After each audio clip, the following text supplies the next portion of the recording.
Oi, eu sou a Gabi Xavier e hoje tô aqui pra falar de One Punch Man da segunda temporada, episódio 8, e eu tô muito feliz. Vocês que me acompanham aqui no canal, eu faço review semanal de One Punch e eu tenho dito já qual a minha relação com a segunda temporada, apesar de qualquer coisa, e no geral eu tenho gostado bastante, e esse pra mim foi o meu episódio favorito até agora, porque mesmo sem uma animação maravilhosa, impressionante, incrível, eu acho que a emoção tava toda lá, a trilha sonora foi super bem utilizada, casou com cada cena, e eu consegui sentir tudo que eu precisava sentir. Foi um episódio intenso, dramático, com muito sangue, com vários ápices diferentes e terminou do melhor jeito possível. É isso que a gente precisava. Um episódio, aliás, que teve zero humor e que foi perfeito para mostrar pra gente, como eu falei no meu outro vídeo, o quanto One Punch Man tem camadas. Como este anime, essa história, desde o mangá, desde a webcomic, consegue ser bom em diferentes níveis, inclusive em um episódio que fica inteirinho sem o protagonista.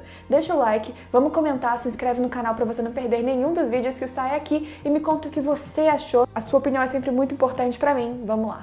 Com o fim do torneio de artes marciais e com o Saitama, o falso Tcharanka, sendo desqualificado por causa da sua peruca, a falsa identidade, a gente teve então a premiação super breve do Suiryu, que não estava assim muito feliz, não é mesmo? Porque ele terminou teoricamente ali intocado, ele não teve nenhuma ferida, mas isso porque ele viu direitinho que o Saitama parou o soco logo antes dele e o efeito só de reflexo já foi surreal. Mas ele teve pouco tempo para ficar ali se martirizando e pensando sobre o que aconteceu, porque chegaram uns monstros. A cidade estava sendo atacada e justamente um monstro bem peculiar apareceu ali. A gente já havia descoberto no anime que há um sistema da associação de monstros não só atacar as pessoas, os seres humanos e causar este caos na humanidade, mas também de recrutar mais pessoas, lutadores, que têm um potencial para serem monstros ao ingerir uma célula monstro. E justamente um ex-campeão do Super Fight, Goketsu,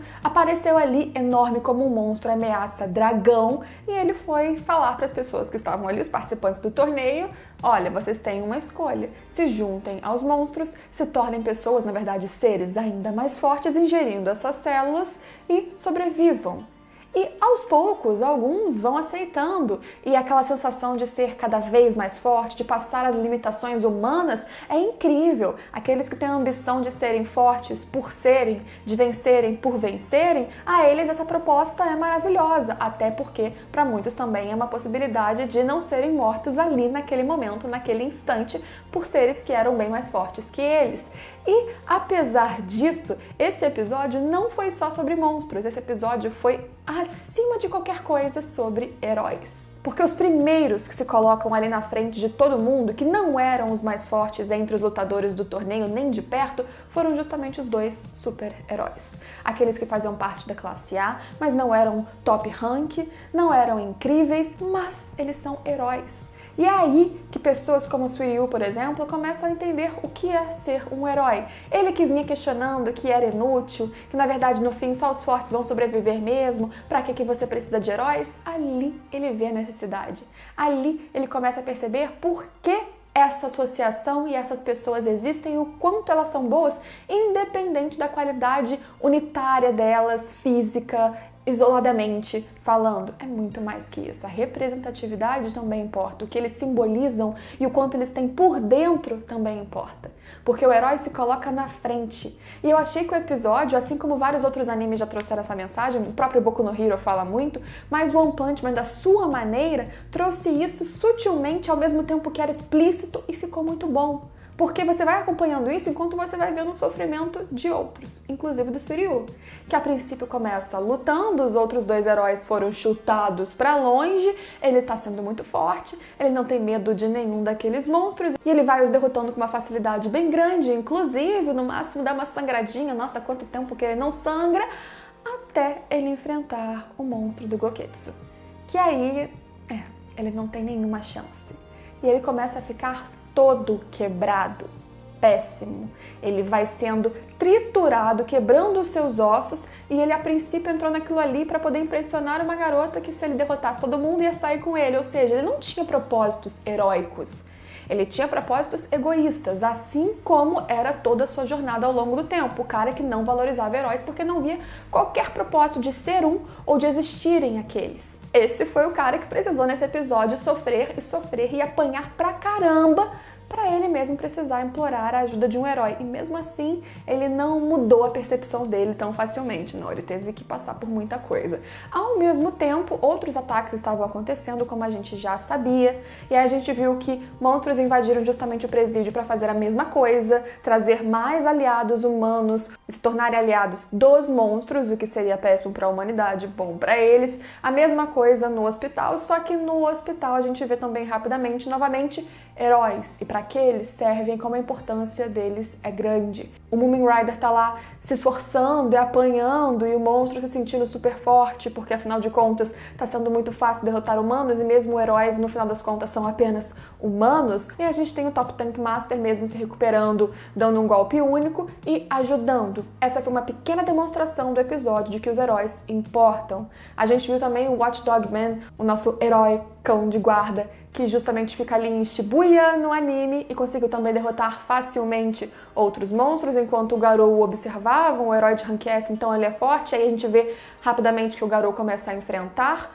o Watchdog Man, mas também não é tão fácil assim. Não tem muito foco, porque o episódio vai ficar realmente muito mais virado no Suryu, no que ele passa e como ele, com esses outros reflexos ao redor dele, mas como ele é o nosso centro, pra gente perceber que mesmo nesse universo de sátira, de muito humor, que não é tão levado a sério muitas vezes, ele também consegue trazer esse tipo de discussão. O que são os heróis e por que eles importam? Muita coisa. Suryu, como eu falei, vai sofrendo e vai apanhando, e o primeiro choque que ele tem de realidade em relação aos heróis é quando de repente aqueles outros dois, o Max e o Snack, voltam para ajudá-lo, sabendo que eles não teriam qualquer chance contra o monstro do Goketsu. Por que eles voltaram? Ah, porque agora eles estão bem equipados, vão ficar super mais fortes? Não, é porque eles são heróis, e heróis fazem isso. Mesmo que o Suryu não entenda, eles são os caras que mais fracos, teoricamente, que o Suryu, falam, vai, corre, a gente dá conta, a gente segura para você escapar. E mesmo o Suryu sem entender, você vê, ele é o cara forte, o cara que teoricamente é galã, mas ele não tem um senso de honra. Ele não é herói porque ele não tem algo dentro dele. Para ser herói não basta ser forte. Isso é o que a gente vem tendo em várias narrativas, inclusive é um clichê desse tipo de narrativa, de batalhas, de heróis, e que faz sentido. O herói não é apenas o fortão que derrota, ele precisa ter mais. Existe algo dentro dele que o diferencia dos outros lutadores e dos outros seres que têm potencial de força ou de energia, telecinese, que seja. O Suryu foge, ele só não consegue escapar porque justamente surge outro monstro inesperadamente. Porque o Bakuzan, que era também um lutador que estava ali querendo chegar no topo do torneio e não consegue, ele inclusive fica observando o que está acontecendo, observa como o Suryu, que era assim muito mais forte que ele, tá apanhando pra caramba, e como ele tem uma chance de se tornar talvez o mais forte dos monstros, já que como humano ele não tem chance. E este é um cara que, como vários outros, tem uma ambição de ser forte por ser.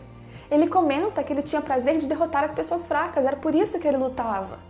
É por isso que faz sentido que um cara desse, de repente, aceite entrar para uma associação dos monstros. Imagina um mundo em que a gente vai só matar as pessoas fracas, vai ter dor, sofrimento e os fortes vão cada vez mais galgando posições de poder.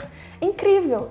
Para que você quer que as pessoas fracas sobrevivam? Realmente, esse é um raciocínio que para esses faz sentido, tá tudo certo, vou virar um monstro. E o Bakuzan ingeriu várias células, a princípio parece que ele não conseguiria sobreviver, mas seu corpo acaba respondendo bem, ele se torna um monstro já nível dragão e acaba com o Suryu. Porque é até uma mistura de ego, eu quero derrotar esse cara. E o anime ele foi trazendo essas sensações, como eu falei, a gente acompanhou muito através do Suryu. Então a gente viu o ápice dele, começando, lutando muito bem, aquela situação dele ser o centro das atenções, ele é muito forte, naquele momento ele parece quase heróico, mas ele está sendo egoísta. E quando ele começa a apanhar, ele vai se dando conta aos poucos que ele está perdendo, aos poucos como ele é fraco. Ele tem uma certa esperança, mas ele se quebra.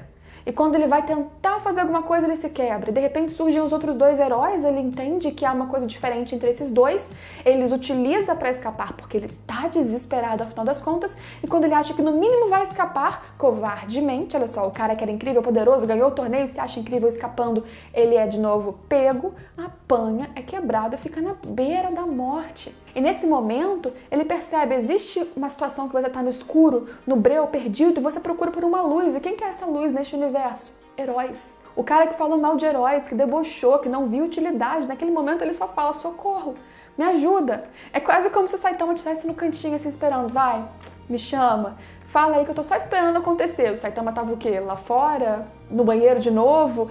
Não importa. O que importa é que o episódio inteiro funcionou só pra gente entender e acompanhar o sofrimento de alguém que não entendia a importância desses caras e agora, minimamente, ele vai entender. Porque na beirinha da morte dele, ele acaba ali sendo salvo, ou parece que vai ser salvo, pelo Saitama, que aparece já sem cara de tédio, muito sério, porque ele foi como um herói. Quem é você? Ele é um herói. E como um herói que escutou um chamado ali, um pedido de socorro, ele foi ajudar. E é isso que heróis fazem. É para isso que heróis existem. É para isso que heróis precisam existir, independente de serem mais fracos ou mais fortes uns que os outros. Sempre vai existir pessoas que vão precisar de um Mumen Rider ou de um Saitama, porque esses estão dispostos a se sacrificarem, a se colocarem na frente, a terem risco de morrer ou certeza de morrer só para salvar alguém. Eles colocam a vida deles como menos importante que das outras pessoas. Não é um nivelamento exatamente de ser mais forte ou não. É claro que a gente vai ver na associação de heróis e existem aqueles que talvez não têm todo esse potencial interior, que se preocupam mais com o seu rank do que por esse sentido, intuito e vontade de ajudar as pessoas, e é por isso que você vai nivelando melhores ou piores heróis. Muito mais do que pela força, muito mais pelo que eles estão dispostos a ser, quase como um paralelo de novo com o que a gente vê em Boku no Hero em relação ao Deku, por exemplo, do que o que eles já são naturalmente falando. Se o Ryu, se ele tivesse este intuito heróico dentro dele, ele poderia ser um incrível herói, mas ele não tem nada disso. Então naquela hora ele precisa ser ajudado, salvo, quase de uma forma patética ou covarde ou terrível, não porque ele perdeu, mas pela forma que ele perdeu, pelo caminho dele até chegar nesse ponto e precisar implorar, não que implorar seja feio, mas porque é totalmente contraditório com o discurso dele anterior. Ele precisou, mesmo que ele não quisesse. Eu acho que o episódio, de novo, teve essas gradações perfeitas pra gente chegar nesse ápice, esperando pelo Saitama, assim, porque de repente Suryu parecia que ia morrer, ele sofreu, ele apanhou como nunca antes a gente viu em One Punch, exceto monstros, quem sabe, mas era muito rápido, porque Saitama acaba muito de forma limpa e rápida com as coisas, mesmo que ele não queira, mas foi um sofrimento que precisou, pra gente pensar, pra gente sentir, assim como ele sentiu, o quanto esses heróis ainda precisam existir. E claro, a gente vai vendo a movimentação da associação de monstros, como eles estão sendo ali criaturas muito mais pensantes do que se esperava, que eles têm um plano muito bem articulado, eles estão tirando potenciais defesas dos humanos para colocar do lado deles como ainda mais fortes, então vai desequilibrando ainda mais a balança, e eles estão super bem estudados sobre como os heróis e os humanos se organizam. Eu gostei muito, estou super ansiosa pra gente ver os próximos episódios, muito mais do que por uma luta do Saitama, mas pelo quanto este episódio conseguiu, apesar de qualquer questão técnica, que eu nem acho que teve qualquer gravidade nesse episódio, na verdade eu acho que foi bem legal, nenhum primor, mas bem legal, apesar de tudo que a gente precisava sentir narrativamente, na edição, na trilha, tudo estava lá. A linguagem foi perfeita. O que precisava passar na tela, passou. Estou extremamente feliz, adorei esse episódio. Estou aqui empolgadíssima, apesar de estar aqui com uma dor de cabeça gigantesca, parece que Saitama tá quase dando vários socos em mim, tô só sentindo a pressão assim, mas estou aqui gravando pela empolgação, pela felicidade, e tomara que a gente vá crescendo para finalizar essa temporada ainda, sem baixar o hype da galera com One Punch, porque é uma história muito boa. Quem não leu o mangá, leia, porque também vale muito a pena, e a gente vê como a história vai crescendo. Como a narrativa do começo de One Punch Man era muito mais simples, e agora a gente vai aumentando sem perder a essência. Fazendo de novo aquele anime que muitas vezes tem um protagonista muito bom, mas tem todo o entorno e uma base que se sustenta independente dele. Deixa o like, o seu comentário aqui para saber o que você achou, se você gostou de ver o Suryu apanhar, não, se você sentiu angústia, o que você achou de tudo. Se inscreve se não for inscrito e a gente se vê em todos os próximos vídeos, mas deixa o like aí para ajudar. Tchau, tchau!